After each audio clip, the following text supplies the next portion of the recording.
Within a remarkably short period, Kenyans have witnessed reported attacks involving former Deputy President Rigathi Gachagua in Rongai constituency, Nakuru County, an attack involving Dr. Fred Matiang'i at Mulot in Bomet County, and the horrifying violence surrounding the Linda Mwananchi rally in Homa Bay, and previously in Keumbu in Kisii County.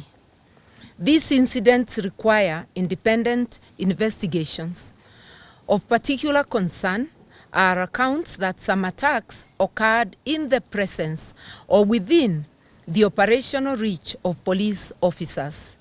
The government must explain how organized groups of armed civilians can repeatedly mobilize, move openly, attack political leaders, journalists, citizens, and even police officers, and apparently operate with such confidence.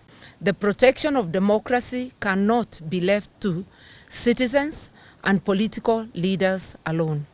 It is the responsibility of every Kenyan, every constitutional institution, and every member of the international community committed to democratic governance and the rule of law.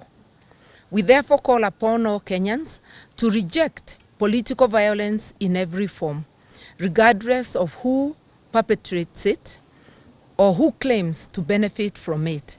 We urge religious leaders, civil society, the legal fraternity, professional bodies, the media, youth organizations, and the diplomatic community to stand united in defense of the Constitution and to resist any attempts to normalize intimidation, militia activity, or politically sponsored violence. We further call upon the Independent Electoral and Boundaries Commission to work closely with all relevant institutions to ensure that every Kenyan can vote freely, peacefully, and without fear. Given the recurring pattern of organized political violence, the allegations of possible collusion by rogue state actors, and the apparent failure to prevent repeated attacks against political leaders, journalists, and civilians, we call upon the Office of the Prosecutor of the International Criminal Court, ICC, to closely monitor developments in Kenya and to undertake a preliminary assessment of whether credible information exists warranting examination under the Rome Statute. Should evidence emerge demonstrating that widespread or systematic attacks against civilians are being organized, financed, directed, or tolerated by those in positions of authority, we urge the prosecutor to exercise the powers provided under Article 15 of the Rome Statute to initiate an investigation, especially against the person bearing the greatest responsibility, namely President William Samoei Ruto, a former ICC indictee, and to review and determine the status of the previous charges against him. The call is not made lightly, nor is it intended to prejudge the criminal responsibility of any individual. It is made because accountability is one of the strongest deterrents against political violence, and because Kenya must never again descend into the circumstances that once attracted the attention of the International Criminal Court. This is a call to action on electoral violence in Kenya. Escalating incidents of political violence witnessed in different parts of Kenya can no longer be dismissed as isolated confrontations between rival political supporters. Taken together, they reveal a disturbing pattern that raises fundamental questions about the neutrality of our security institutions, the protection of constitutional freedoms, and ultimately, whether Kenya is being adequately prepared for a peaceful, free, and credible general election in 2027. William Ruto and his militia are an existential threat to our democracy, but the Kenyan people are not powerless. We are calling on people of goodwill to join us in forming a People's Forum for Electoral Preparedness that will be coordinated by the former Chief Justice, Honorable David Maraga, former Attorney General, Honorable Justin Muturi, and Honorable Karori Omondi on the 9th of October 2026. I repeat, the three will be coordinating a People's Forum which has been scheduled for the 9th of October this year. The future of Kenya will not be determined by militias or fear. It will be determined by the sovereign will of the people. God bless Kenya. Those who organize violence should know that the passage of time does not erase responsibility.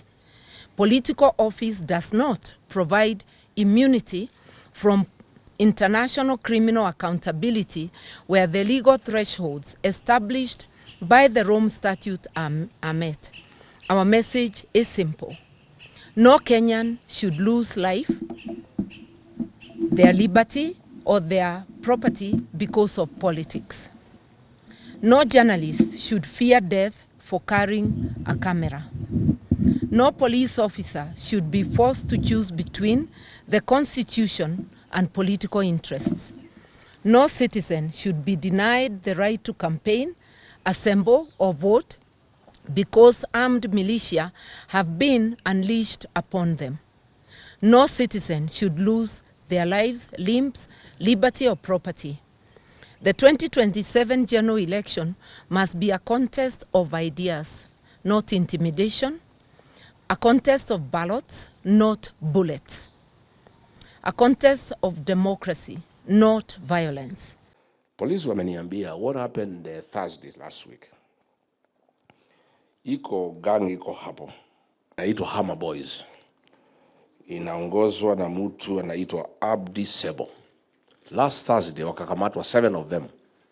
Police were working professionally.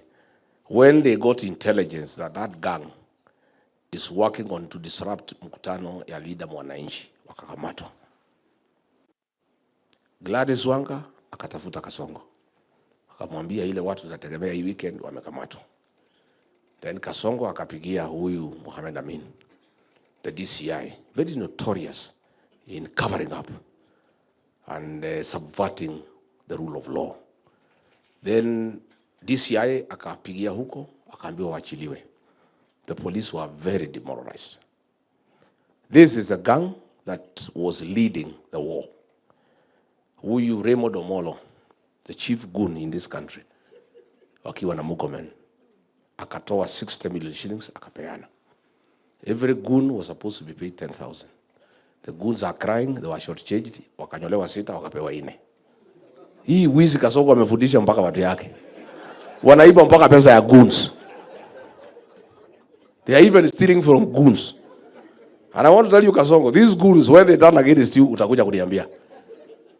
So they were supposed to be paid 10,000 per goon. So kukatumwa iko kikundi ya AP officers seconded to NIS 101 officers. That is a squad by ilifanya abductions and killing of Gen Zs.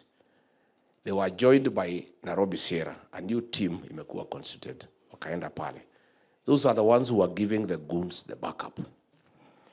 And the war was too much.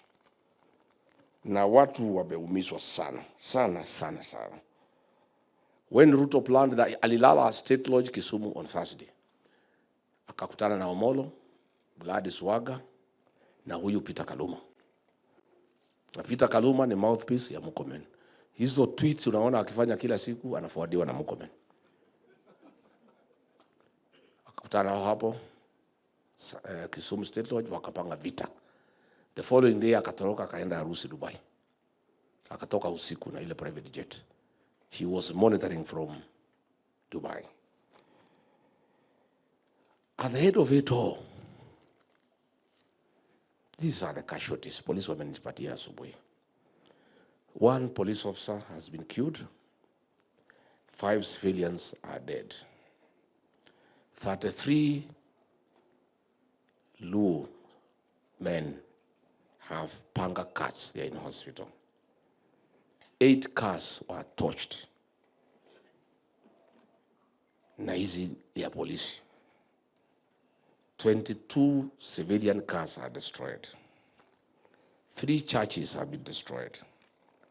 2 hotels have been destroyed. They have left a tale of destruction. William Ruto has declared war on the Luo nation, saying he bought ODM, he paid. Now wameanza kusikiza akina Sifuna na akina Babu. According to him, Wajaluo, they are his private property because he paid money. And he is saying no fellows should go to talk to them. Sasa hii watu ya Ruto wanamwambia jana, hiyo Buru cannot lead his campaign because hata kutembea ni shida. Hata juzi alipewa speech asome, anasoma kidogo, anashindwa kusoma, anapatia Ruto, anamwambia ujisomee. Sasa hii watu ya Ruto wanamwambia tutoe hiyo Buru. So wewe Oburu unapangiwa. Na when Rigiji tells you your wife is pregnant, unanunua diapers. So pale, the Luo nation is under siege. Violence of unknown magnitude that is unprecedented in Kenya.